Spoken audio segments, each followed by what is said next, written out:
ধনতেরাসে সোনা কিনবো এগুলো তো আজ থেকে ৫-৬ বছর আগে হতো। এখন তো সেগুলো সব গল্প।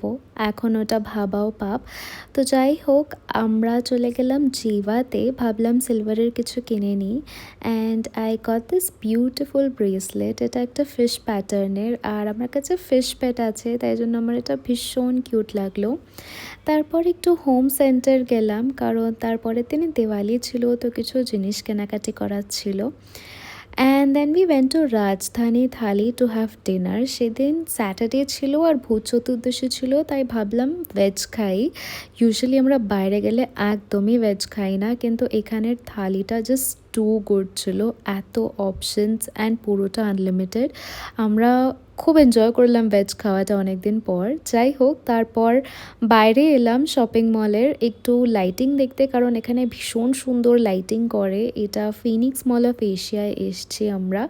যারা ব্যাঙ্গালোরে থাকো, এই লাইটিংটা দেখতে কিন্তু তোমরা নিশ্চয়ই এখানে আসতে পারো। ভীষণ ভালো।